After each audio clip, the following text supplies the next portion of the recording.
Dans Luc chapitre 7, sur lequel je vais m'appuyer pour vous exhorter un instant. Luc chapitre 7. Nous allons lire à partir du verset 1. Alléluia. Nous allons lire la parole de Dieu dans Luc 7, à partir du verset 1. Après avoir achevé tous ses discours devant le peuple qui l'écoutait, Jésus entra dans Capernaum. Un centenier avait un serviteur auquel il était très attaché et qui se trouvait malade sur le point de mourir. Ayant entendu parler de Jésus, il lui envoya quelques anciens des Juifs pour le prier de venir guérir son serviteur. Ils arrivèrent auprès de Jésus et lui adressaient d'instantes supplications, disant: il mérite que tu lui accordes cela, car il aime notre maison, notre nation, et c'est lui qui a bâti notre synagogue. Jésus étant allé avec eux, n'était guère éloigné de la maison, quand le centenier envoya des amis pour lui dire: Seigneur, ne prends pas tant de peine, car je ne suis pas digne que tu entres sous mon toit. C'est aussi pour cela que je ne me suis pas cru digne d'aller en personne vers toi. Mais dis un mot et ton serviteur sera guéri. Car moi, qui suis soumis à des supérieurs, j'ai des soldats sous mes mains. J'ai des soldats sous mes ordres, et cela leur est dit en parabole. Je dis à l'un va, et à l'autre. Je dis à l'un va, et il va. À l'autre viens, et il vient. Et à mon serviteur fais cela, et il le fait. Lorsque Jésus entendit ces paroles, il admira le centenier, et se tournant vers la foule qui le suivait, il dit: je vous le dis, même en Israël, je n'ai pas trouvé une aussi grande foi. De retour à la maison, les gens envoyés par le centenier trouvèrent guéri le serviteur qui avait été malade. Amen. Amen. Nous nous arrêtons là. Alléluia. Amen. Mais le verset sur lequel je voudrais vous entretenir, il dit au verset 4. Tu peux relire le verset 4. Au verset 4, ils arrivèrent auprès de Jésus. Ils arrivèrent auprès de Jésus. Et lui adressaient d'instantes supplications. Il lui adressait d'instantes supplications, c'est-à-dire des prières en faveur de quelqu'un. Et quelle est la prière qu'il te adresse? Ils disent quoi? Disant: il mérite que tu lui accordes cela. Il mérite que tu l'exauces. Pourquoi? Car il aime notre nation. Il aime la nation d'Israël. Il aime l'église. Il aime la maison de Dieu. Et c'est lui qui a bâti notre synagogue. Il ne l'aime pas seulement en parole, mais il a posé des actes visibles. Il a bâti notre synagogue. Gloire à Dieu. Amen. Gloire à Dieu. Amen. Voilà une déclaration, une intercession envers un homme qui est allé voir Jésus. La plupart du temps, nous les francophones, nous ne comprenons pas certains principes. Les chrétiens des pays francophones comprennent très peu de choses quand on parle de construire la maison de Dieu, faire des sacrifices, donner, ainsi de suite. Nous n'avons pas encore bien compris à cause souvent de notre origine francophone ou bien de notre origine catholique. Ou bien de ce que nous avons reçu qu'on appelle l'évangile des missionnaires qui eux-mêmes venaient construire les églises pour nous. Eux-mêmes envoyaient les Bibles pour nous gratuits. Jusqu'à présent, j'ai des frères, des amis, qu'on appelle des gens qui sont dans la haute société qui viennent me demander des Bibles gratuites. Parce que c'est comme ça. Autrefois, les missionnaires viennent, ils donnent les Bibles gratuites. Ils donnent des voitures gratuites, ils construisent l'église, ils donnent à la population, ainsi de suite. Donc, pour eux, ça doit continuer comme ça. Quand on parle de dons, on parle de bâtir la maison de Dieu. Ils attendent que voilà, notre prière, c'est qu'un Américain va venir et il va venir nous aider. Notre prière, c'est qu'un Français, bien Libanais va venir nous aider. Mais nous devons pouvoir changer de mentalité, comprendre que Dieu veut nous mettre devant des réalités pour nous bénir. Amen. Ce qui fait que ces Américains, ces anglophones, ces gens qui ont compris ce secret, ils nous donnent et puis ils prennent la bénédiction. Mais maintenant, nos yeux sont ouverts. Amen. Quelqu'un dit Amen. Amen. Nos yeux sont ouverts. Amen. Nous n'allons plus laisser partir nos bénédictions. Nous-mêmes, nous allons bâtir nos temples et nous allons avoir la bénédiction. Amen. Si tu es d'accord, dis Amen. Dis Amen. Dis Amen. Amen. Amen.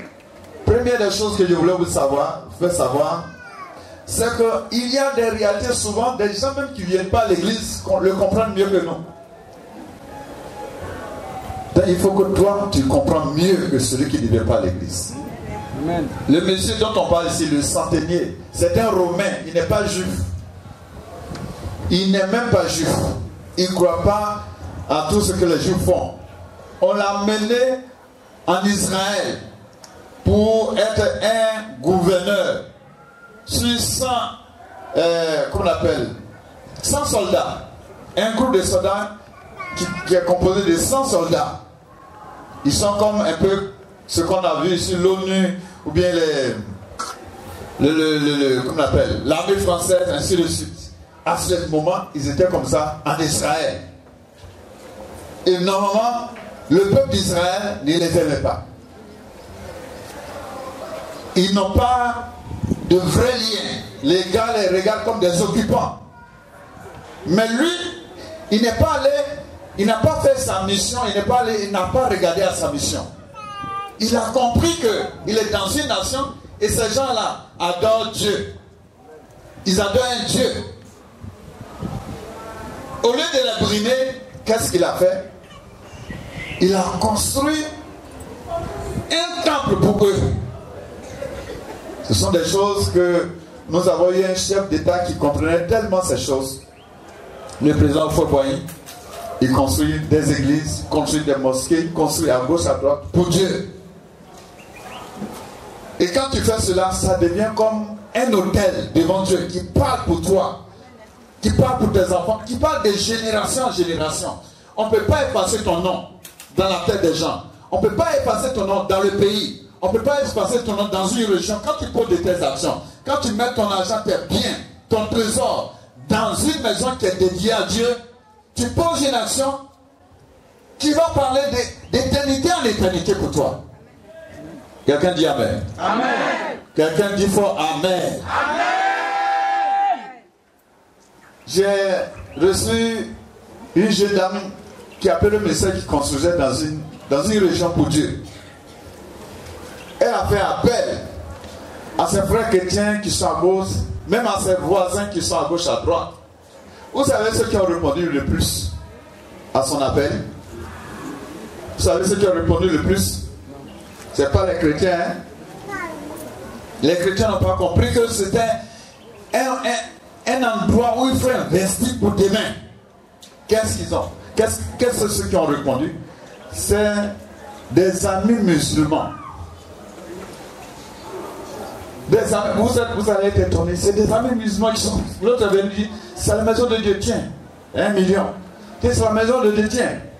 Et le monsieur a construit, la dame plutôt a construit une grande église. On l'a interviewé à la télévision.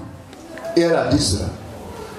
Parce que la maison, même celui qui a donné son argent en tant que païen, bien en tant que musulman, tu ne sais pas, demain, peut-être son enfant va venir prier là-bas. Non, la maison de Dieu, c'est pour tout le monde. Mais les chrétiens eux-mêmes là, ils ne comprennent pas ça. Rares sont ceux qui comprennent. Comme monsieur le chef de cabinet, qui a beaucoup soutenu cette église ici, n'est-ce pas? Alléluia. Amen. Alléluia. Amen. Et que chacun d'entre nous puisse comprendre que la maison de Dieu, tout le monde dit la maison de Dieu. La maison de Dieu. C'est une source de bénédiction. C'est un hôtel de Dieu dans une région, dans une ville, dans un endroit. C'est là où Dieu va rencontrer les gens. C'est là où les gens vont aller prier. Et lorsqu'il a fait cela, il ne s'imaginait pas qu'un jour il avait besoin de la prière de ces gens. C'est ce que la Bible dit, jette ton père à la souvent des eaux. Avec le temps, tu le retrouveras. C'est-à-dire, fais le bien aujourd'hui. Demain, tu ne sais pas ce que le bien là-bas, où ça va te rattraper. Mais au moment où tu fais le bien, c'est comme si tu es en train de jeter ton argent, tu es en train de jeter tes biens sur des eaux, puisque tu ne vas plus le retrouver dans ta poche ou dans ta banque. Si tu étais milliardaire, même si tu as laissé 5 000 francs dessus, tu n'es plus milliardaire. N'est-ce pas? C'est un sacrifice. Donner, ce n'est pas parce qu'on a beaucoup. C'est un esprit. C'est une disposition de cœur. Si quelqu'un n'a pas cette disposition de cœur, même s'il y a des milliards, il ne donnera jamais 5 francs à quelqu'un, même à sa petite sœur. Gloire à Dieu. Amen. Gloire à Dieu. Amen. Ce monsieur ne s'imaginait pas qu'un jour, il avait besoin de ses prières. Lui-même, il a fait ça pour Dieu. Pour les gens qui étaient là. Il aimait le peuple d'Israël et il aimait le Dieu. Il n'a pas fait ça dans sa bouche seulement, il a posé une action. Il a vu que ces gens l'ont pris sous apatam, sous bâche, sous des choses qui ne ressemblent pas à leur Dieu. Et il disait changer la nature de leur prière. Il a construit un beau temps pour eux. Et voilà qu'un jour, sincèrement, ce monsieur est un bon monsieur. Ce n'est pas son fils, ce n'est pas sa soeur, ce n'est pas sa femme qui était malade, mais son serviteur qui était malade. Combien de personnes s'occupent bien des servantes et des serviteurs qui sont chez eux? D'autres même donnent la nourriture aux chiens, mais leurs servantes, leurs serviteurs ne peuvent pas manger chez eux. Oui ou non? Vous n'avez jamais entendu ça? Mais ce monsieur, il s'occupe même de ses serviteurs. Et son serviteur est malade, il se préoccupe de ça. C'est un problème pour lui. Seulement, c'est un bon monsieur, il a un bon cœur. Ayez un bon cœur, c'est pour Dieu et c'est pour vous-même. Alléluia. Amen. Alléluia. Faites du bien, même à ceux que vous pensez qu'il ne peut pas vous rembourser. Dieu va vous rembourser. Amen. Ne faites pas du bien seulement à ceux qui peuvent venir vous rembourser ou vous dire merci. Tu as fait du bien à quelqu'un, il a disparu, c'est pas grave. C'est pas lui qui a fait du bien. Tu as fait du bien pour tes enfants. Tu as fait du bien pour ton avenir. Tu as fait du bien pour demain. Ça va te sauver quelque part. Amen. Si tu comprends, dis Amen. Amen. Dis fort Amen au nom de Jésus. Alors son serviteur est malade, il ne sait pas comment il va faire, il a dû le soigner, il a dû l'amener à l'hôpital, il a dû aller à gauche, à droite, et puis il n'y a pas de solution. Et finalement, il a entendu que le Jésus des Juifs là, il guérit les malades. Certainement lui-même il est allé voir, il a vu des aveugles guéris, il a vu des gens guéris, il dit ben, certainement lui là il peut faire quelque chose pour mon serviteur qui est malade depuis qu'il ne guérit pas. Donc, tu vois, il n'est pas chrétien, il n'est pas juif, mais il connaît les principes. Au lieu d'aller directement à Jésus, il est allé vers les pasteurs de Jésus. Alléluia. Amen. Alléluia. Amen. Il est allé le voir et dit, mon serviteur est gravement malade. Est-ce qu'on ne peut pas dire à Jésus de venir chez moi et prier pour, comment on appelle, mon serviteur? Les Juifs à l'époque n'aiment pas aller chez des gens qui ne sont pas juifs, n'aiment pas aller manger chez eux, communier avec eux, parce qu'ils les appellent des chiens. C'est-à-dire quand des païens, ça veut dire des gens qui vivent dans le désordre. Ils ne mangent pas ci, ils ne mangent pas ça, non, allez s'asseoir, manger avec toi, c'est pas bon. Et si les autres le voient, on va le condamner. On va dire ça, c'est pas un vrai prophète. Mais Jésus, lui, il s'en fout, il va partout. Il est même allé chez Zachée, qui était un grand voleur. Dis Amen. Amen. Dis Amen. Amen. Donc là, on est allé l'inviter et voici les paroles qui ont fait que Jésus a bougé. J'aimerais qu'on dise cela à ton égard. Ils sont allés voir dire, mais Jésus, ce monsieur-là, il n'est pas juif, mais c'est un Romain particulier. Il n'est pas juif, mais vraiment il est particulier. Il nous aime tellement. Et il a démontré en bâtissant la synagogue où on prie Dieu. Alléluia. Amen. Alléluia. Amen. Donc il mérite que tu pries pour son serviteur. Il mérite que tu jettes un regard sur son dossier. Il mérite que tu l'aides. La Bible nous dit que Jésus aussi s'est levé pour aller vers eux. Pour aller vers lui. Un Romain. Vous vous rappelez, un jour une femme est venue, syrophénicienne, est venue demander à Jésus de le guérir. Les disciples empêchaient, la mettaient à gauche, à droite. Et où tu vas? Toi, tu n'es pas juif. Tu vas où? Finalement, avec sa persévérance, avec son cri, Jésus a entendu. Jésus dit, laissez-la venir. Mais Jésus ne trie pas les gens. Dis Amen. Amen. Jésus ne trie pas les gens. Jésus n'était pas là pour une religion. Il n'était pas là pour qui. Il était là pour les hommes faits par Dieu. Alléluia. Amen. Alléluia. Quand tu veux faire du bien, tu ne regardes pas la religion, ni à l'ethnie, ni à quoi que ce soit. Tu fais pour Dieu. Amen. Donc Jésus dit, laissez-la venir. Et quand elle est venue, mais Jésus, c'était pour enseigner aux gens. Jésus dit, mais toi, tu n'as pas droit à ça. Tu es une chienne. J'ai raccourci l'histoire. Mais la femme aussi était humble.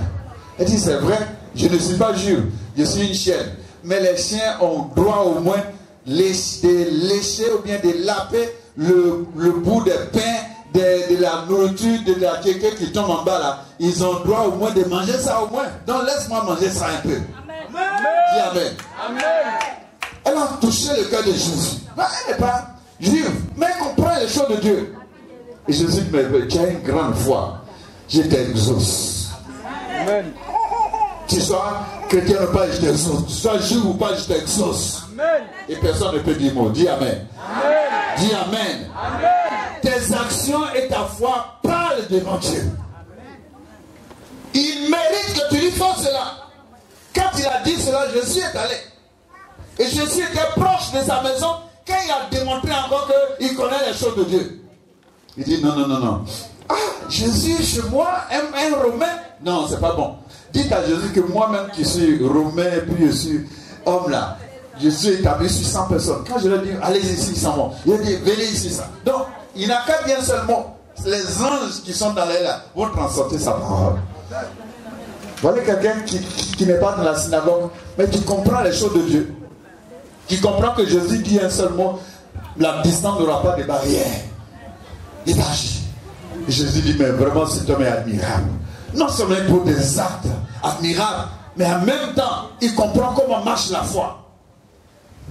Et Jésus s'est arrêté et dit, ton serviteur est guéri. Ils sont allés trouver que son serviteur était vraiment guéri. Alléluia. Alléluia. Jésus l'a exaucé. C'est avec cette petite parole que je voudrais vous exhorter à soutenir la vision de Pasteur Tissier. Je dis à tous les pasteurs que aujourd'hui, en août, nous allons fêter notre 20 ans d'anniversaire de notre église. Alléluia. Amen. Alléluia. Amen. Mais avant cela, il faut que chacun puisse avoir un terrain, un endroit où bâtir une église. Et puis faire d'autres enfants. Gloire à Dieu. Amen. Gloire à Dieu. Amen. Il a commencé à se battre avec vos aides. Je crois qu'il n'est pas loin d'avoir un terrain. Vrai ou faux, n'est-ce pas? Donc c'est pourquoi je suis venu pour vous bénir au nom de Jésus. Pour vous encourager au nom de Jésus-Christ. Si vous faites cela, ce n'est pas pour lui. C'est pour Dieu que vous avez fait. Il peut vous oublier, mais Dieu ne vous oubliera jamais. Vous pouvez ne plus être là, mais cela va vous suivre, ou là vous allez partir. Mais vous pouvez ne plus être dans ce monde, mais cela va suivre vos enfants quelque part. Alléluia. Alléluia. Je suis dans le ministère, ça fait près de 32 ans. Et quand j'ai commencé à construire ce temple qui est à Agabé, j'ai eu beaucoup d'attaques. Beaucoup d'attaques. Mais j'ai dit à Dieu, s'il m'aide à construire le temple, moi je ne vais pas construire ma maison. J'attends que le temple finisse. Et puis, je vais construire ma propre maison. Il y a des gens qui ont une dizaine d'années dans le ministère, ils ont leur propre maison, ils ont 2 ou 3 maisons. Quand c'est comme ça, ça me tente. N'est-ce pas? Amen. Mais je me rappelle de ce que j'ai dit à Dieu. Alléluia. Amen. Alléluia. Amen. Et par la grâce de Dieu, j'ai obéi à cette voix. Et j'attends ça, c'est ma part que je mets dans la construction. Il y a des choses que je me prive pour la construction. Que je fais pour qu'il y ait une maison de Dieu. Parce que la maison de Dieu, peut-être que je vais habiter dans ma propre maison combien d'années, puis je vais aller au ciel. Mais la maison de Dieu que je vais aider à bâtir, ça sera là, de génération en génération. Quand je suis allé en Angleterre, j'ai vu des temples où il y a eu des réveils dans ces temples. On dit ce temple-là, 400 ans. Il y a plus que ça, 600 ans. Et puis, le nom des gens qui ont bâti sont sur les briques. On a mis le nom des gens qui ont bâti sur les briques. D'autres noms même sont sur l'autel. Des gens qui ont fait des choses spéciales pour ce temple, ça est là. Et les réveils que vous voyez que l'Angleterre est un point central du monde. Le réveil évangélique, les réveils méthodistes, le réveil, beaucoup de réveils sont partis là, au pays de Galles. L'économie même est centrée là-bas. Que vous allez faire, si vous aidez à payer le terrain, si vous-même vous seul vous pouvez construire le temple, faites-le. Je bénis celui qui a cet établissement et qui a permis que vous puissiez être ici. Que le Seigneur le bénisse au nom de Jésus. Alléluia. C'est une grande aide qu'il a fait. N'est-ce pas? Gloire à Dieu. Gloire à Dieu. Gloire à Dieu. Et demain, si vous avez un territoire et que vous bâtissez un temple à la gloire de Dieu, ce que tu as mis dans ce temple te sera redevable. Dieu n'oubliera pas l'œuvre de tes mains. Si tu n'as même pas d'argent, mais que tu as pu aller prendre des pioches, au lieu qu'on paye un ouvrier, tu dis, moi, on ne me paye pas. Moi, je soulève les briques. Moi, je fais cela. Dieu se souviendra de toi. Peut-être à cause de cela, il va te donner du travail. À cause de cela, il va ouvrir d'autres portes. Comprenez les choses de Dieu plus que ce que nous disons qui sont païens. Vous savez, un jour, au Dokuy, l'église de Dokuy, on voulait construire l'église de Dokuy. Et on a fait un plan comme ça.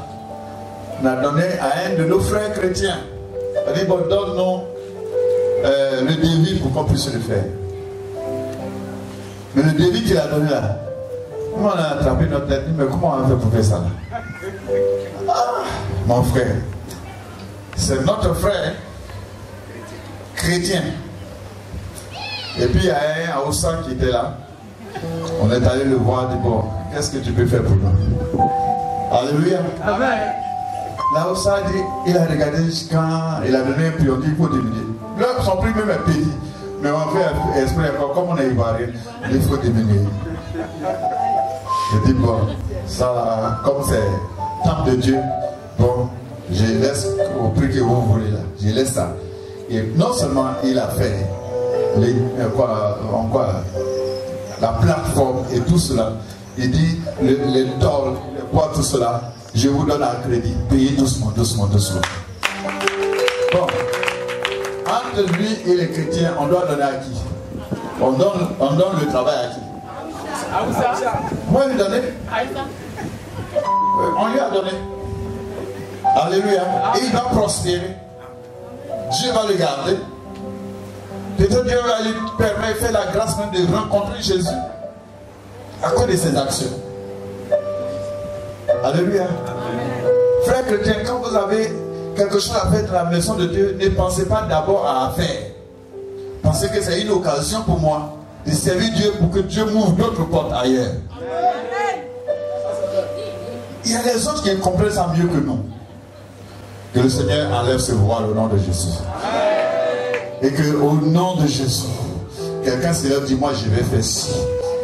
Je vais faire ci. Alléluia. Que Dieu te bénisse, monsieur le directeur. Alléluia. Alléluia. Alléluia. Et si tu penses à faire cela, Dieu te donnera les moyens. Quand on dit de faire uniforme, tout le monde a fait uniforme, non? Alléluia. Amen. Alléluia. Amen. Viens, viens, viens, ma fille. Oui, c'est toi là. Viens, viens. Oui. Uniforme, bien là. Ça coûte combien, uniforme là? Faut dire, il ne faut pas avoir honte. C'est pour prendre un exemple. Papa, le pain a coûté à 2 000. La coûté 7 000. Ça fait 7 000. Ça fait 7 000. On acclame le Seigneur. Si elle te dit de donner 7 000, est-ce que tu as donné? Hein? J'ai dit, bon, aujourd'hui, chacun d'abord donné 7 000, bien 10 000. Hé, papa, où j'ai trouvé ça? Où tu as trouvé ça pour faire les choses là, l'uniforme là? Alléluia. Amen. Où tu as trouvé l'argent pour faire l'uniforme? Tu peux trouver l'argent pour faire, qu'on appelle, l'œuvre de Dieu. C'est comme ça. Gloire à Dieu. Je n'ai pas dit l'uniforme est mauvais, parce que moi-même j'envoie mes uniformes tout à l'heure pour, comment on appelle, les 20 ans. Tu as commencé avant? Ah, tu es en retard. Alléluia. Gloire à Dieu. Amen. Gloire à Dieu. Amen. Mais je veux dire, quand on parle d'offrande, bien de construction, bien des choses, souvent on dit, où je vais avoir ça? Où je vais avoir ça? Tu vas avoir, dis à ton voisin, tu vas avoir si tu veux. Tu vas avoir si tu veux. Alléluia. J'ai prié pour une maman à l'église, pour la construction. Elle dit vraiment, si Dieu me bénit, tel argent, elle va au marché Gourou, je vais prendre pour faire l'œuvre de Dieu. Effectivement, Dieu lui a donné l'argent. Quand Dieu lui a donné l'argent, vous savez ce qu'elle a fait? Elle a pensé à aller construire au village. Elle a construit, elle a pensé à gauche, à droite. Elle est là et tout est bloqué complètement. Et elle est venue me voir, elle dit, papa, tout est bloqué. Maintenant même les gens demandent pas après quoi que ce soit, je ne sais pas comment j'ai fait. Moi aussi je ne sais pas ce qui se passe. Bon, j'ai prié avec elle. Et le matin, elle venait à l'église, l'Esprit de Dieu lui dit, tu as fait promesse à Dieu, Dieu t'a béni et tu as pris pour faire autre chose. C'est pourquoi tu es bloqué.